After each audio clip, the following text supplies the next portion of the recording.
تو کبھی پورے گھر کی دیواریں لائٹوں سے جگمگا اٹھتیں، کبھی بہت زیادہ خوشبو چھا جاتی۔ یہ سب میرے گھر والوں کو محسوس ہونے لگا تھا، اور رات ہوتے ہی یہ مجھے ایسا لگتا جیسے کوئی مجھے بلا رہا ہے۔ میرے کمرے کا دروازہ خود بخود ہی کھٹکنے لگتا، اور جب میں باہر جاتی تو ایسے لگتا جیسے کوئی ہے ہی نہیں۔ کبھی اگر میں دروازہ نہیں کھولتی تھی تو ایسے لگتا جیسے کوئی غصے میں مجھے بلا رہا ہے، اور کبھی میرے امی ابو کی آوازیں آتی۔ میں نے جب بابا کو بتایا تو انہوں نے مجھے منع کر دیا کہ کوئی بھی آواز آئے باہر نہیں جانا تم نے۔ میرے بابا مجھے ایک بابا جی کے پاس لے گئے۔ وہ کوئی جعلی بابا تھے، اس کے تعویذ کا الٹا اثر ہوا اور ہمیں نقصان اٹھانا پڑا۔ میں نے ابو کو منع کر دیا کہ اب میں کسی جعلی بابے کے پاس نہیں جاؤں گی۔ میں جب 17 سال کی ہوئی تو بابا نے میری شادی طے کر دی۔ شادی میں صرف 2 دن رہتے تھے، جبکہ دلہا کے گھر والوں میں سے کسی کا انتقال ہو گیا۔ شادی کینسل ہو گئی۔ میں بہت بیمار رہنے لگی۔ کبھی کبھی میرے جسم پر نشان بن جاتے تھے، نیل سے پڑ جاتے تھے اور پھر خود ہی ٹھیک ہو جاتے، لیکن یہ کیسے بنتے ہیں مجھے نہیں پتا۔ کبھی میں صدیوں کی بیمار لگتی تو کبھی ایسے لگتا جیسے مجھے کچھ ہوا ہی نہ ہو۔ ڈاکٹر کے پاس جاتے، وہ بھی کہتے کہ سب کچھ ٹھیک ہے، ساری رپورٹس ٹھیک ہیں، سارے رزلٹ ٹھیک ہیں۔ میرا لوگوں سے دل بیزار ہونے لگا۔ مجھے لوگوں میں بیٹھتے ہوئے غصہ آتا، مجھے اکیلے رہنا اچھا لگتا تھا۔ کوئی میرے پاس آ کر بیٹھتا تو دل چاہتا کہ اسے مار دوں، یہ چلا جائے، میرے پاس آ کے کیوں بیٹھا ہے۔ مجھے عجیب سے خواب آنے لگے۔ ایک رات مجھے خواب میں ایک دنیا دکھی، سرخ دنیا۔ اس میں اونچے اونچے مینار تھے، محل بنے ہوئے تھے جیسے پرانے زمانے میں ہوتے تھے ویسے، اور وہاں کے لوگ اڑتے تھے۔ مجھے وہ دنیا دیکھ کر بہت حیرت ہوئی۔ کچھ لڑکیاں مجھے ایک محل میں لے گئیں، میں بہت ڈری ہوئی تھی۔ وہ مجھے ایک مخملی کپڑے سے بنی مسہری پر بٹھا کر چلی گئیں۔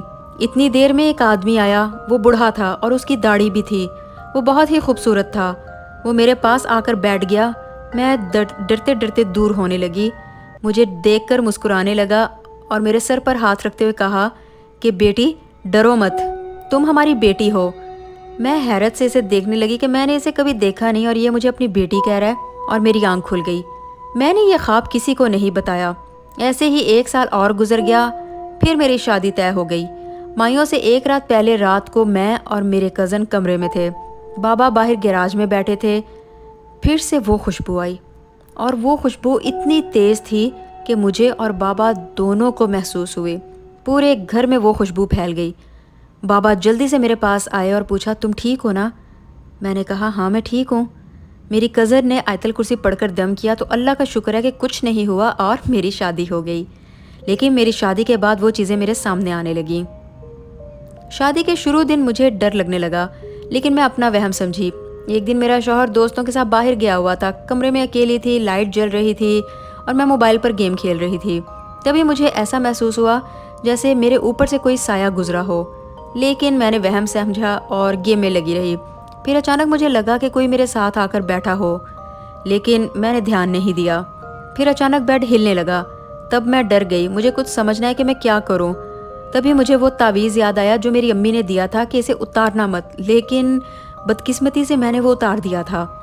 تو میں نے وہ تعویذ نکالا اور اپنے سینے سے لگائے آیت الکرسی پڑھنے لگی۔ اچانک مجھے ایسا محسوس ہوا جیسے کہ کوئی غصے سے اٹھ کر میری طرف سے چلا گیا ہو، اور جیسے ہی وہ گیا جس طرف وہ بیٹھا تھا اس طرف سے سائڈ ٹیبل اپنے آپ آگے گری۔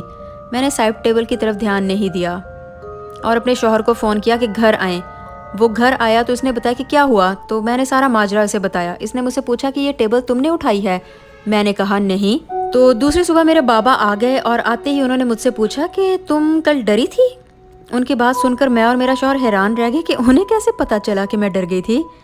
خیر وہ پھر سے مجھے کسی بابا جی کے پاس لے گئے، لیکن وہ بھی جعلی تھا۔ سب کو ایک ہی تعویذ دے رہا تھا، اس سے کچھ خاص فرق نہیں پڑا۔ پھر ایک رات مجھے خواب آیا، ایک آدمی تھا، اس کا چہرہ چھپا ہوا تھا، بس آنکھیں نظر آ رہی تھیں جو کہ بہت ہی خوبصورت تھیں۔ وہ میرے بستر پر سویا ہوا تھا۔ تب میری نانی آ کر مجھے خواب میں ہی کہتی ہیں کہ بیٹا اٹھ کر بھاگاؤ، یہ ابھی سو رہا ہے، یہ اٹھ گیا تو تمہیں جانے نہیں دے گا۔ میں دھیرے سے اپنی جگہ سے اٹھتی ہوں، تبھی اس کی آنکھ کھل جاتی ہے۔ وہ جیسے مجھے دیکھتا ہے مجھے ایسے لگا جیسے مجھ پر سحر طاری ہو گیا ہو۔ اس کی آنکھیں تھی ہی اتنی خوبصورت۔ وہ مجھے دیکھتے ہی مسکراتا ہے اور کہتا ہے سو جاؤ، پھر میں تمہیں لے جاؤں گا، ہمارا نکاح ہو جائے گا، ابھی سو جاؤ۔ تو اس کی آواز سنتے ہی میں واپس سو گئی۔ پھر مجھے خواب میں وہ اور 2 بچے نظر آتے ہیں اور وہ مجھے لے کر اڑتے اسی دنیا میں چلے جاتے ہیں جو میں نے پہلے خواب میں دیکھی تھی، اور حیرت کی بات ہے کہ میں خوش ان کے ساتھ جاتی ہوں۔ ایسے خواب بڑھتے گئے اور پھر یہ خواب میرے بابا کو بھی آنے لگے، جہاں وہ مجھے اپنے ساتھ لے جانے کی بات کرتے تھے۔ میرے بابا ان خوابوں کی وجہ سے بہت ڈر گئے تھے، وہ اتنا روتے تھے، انہیں ڈر تھا کہ میں واقعی کہیں ان سے دور نہ چلی جاؤں، کیونکہ وہ مجھ سے بہت پیار کرتے تھے۔ پھر یہ چیزیں ٹائم کے ساتھ ساتھ بڑھتی گئیں۔ مجھے یوں لگنے لگا میرا جسم آگ کی طرح جل رہا ہے، آنکھیں سرخ ہو جاتی تھیں جیسے آنکھوں سے آگ نکل رہی ہو، بہت زیادہ غصہ آنے لگا تھا، ہر کسی سے دل چاہتا تھا کہ دور رہوں ہوں۔ جیسے ہی میرے ساتھ یہ ہوتا میں جلدی سے جاتی اور جا کے ٹھنڈے پانی سے منہ دھو کر وضو کر کے نماز پڑھتی اور پھر سب کچھ ٹھیک ہو جاتا۔ لیکن اس سب میں یہ مسئلہ ہوا کہ میرا شوہر مجھ سے ڈرنے لگا، اسے میرے چہرے میں دوسری شکل نظر آتی تھی اور میرے پاس سے عجیب سی خوشبو آتی تھی۔ ایک رات میں اکیلی بیٹھی تھی جب مجھے اپنے پاس سے بچے کی آواز آئی۔ کمرے میں اندھیرا تھا، میں اس آواز کے پیچھے گئی۔ جیسے میں صحن میں پہنچی مجھے وہ خوشبو محسوس ہونے لگی اور میرا جسم ویسے ہی آگ کی طرح گرم ہو گیا، آنکھیں سرخ ہو گئیں۔ میں نے جلدی سے جا کے منہ دھویا اور میں نارمل ہو گئی۔ یہ سب میرے ساتھ اب روز ہونے لگا تھا، خوابوں کا سلسلہ بڑھتا ہی جا رہا تھا۔ اس سب کا حل کیا ہے مجھے نہیں پتا، ابھی بہت کچھ ہے جو کہ میرے ساتھ ہو رہا ہے، لیکن مجھے نہیں پتا کہ میرے ساتھ آگے زندگی میں کیا ہوگا۔ میں ڈاکٹر کے پاس بھی جاتی ہوں کہ شاید مجھے کوئی دماغی مسئلہ ہو، لیکن ڈاکٹر کہتے ہیں کہ کچھ نہیں ہے، تم بالکل نارمل ہو، نیند کی دوائی دے دیتے ہیں کہ سکون کرو۔ لیکن میری عام زندگی بہت اچھی ہے، سکون میں ہے، گھر میں نوکر چاکر ہیں کام کرنے کے لیے، اس لیے ایسا نہیں کہ میں تھک جاتی ہوں، دماغی طور پہ تھک جاتی ہوں۔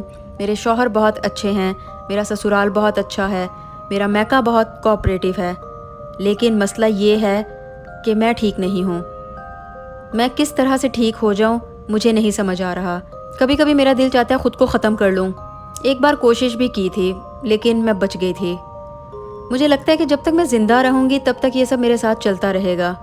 میرے بابا اب مجھے کسی بھی ڈھونگی بابے کے پاس لے جانے کی بات کریں تو مجھے غصہ آ جاتا ہے، اس لیے انہوں نے مجھے میرے حال پہ چھوڑ دیا ہے۔ پھر اینڈ پر وہ کہتی ہیں کہ یہ بالکل سچی کہانی ہے، اس میں کچھ جھوٹ نہیں ہے، بس اگر ہو سکے تو آپ لوگ میرے لیے دعا کر دیا کریں کہ میری اس چیز سے جان چھٹ جائے۔ تو اینڈ پر میں یہ کہنا چاہوں گی کہ یہ جو بھی ان کے ساتھ ہو رہا ہے یہ بہت ہی تکلیف دہ چیز ہے۔ اللہ تعالیٰ ان کو اس اذیت سے چھٹکارا دے، ان کی زندگیوں میں سکون لائے۔ آپ سے پھر ملاقات ہوگی، کوئی سچی کہانی ہے تو آپ مجھے اس ای میل ایڈریس پہ بھیج سکتے ہیں۔ ٹیک کیئر، اللہ حافظ۔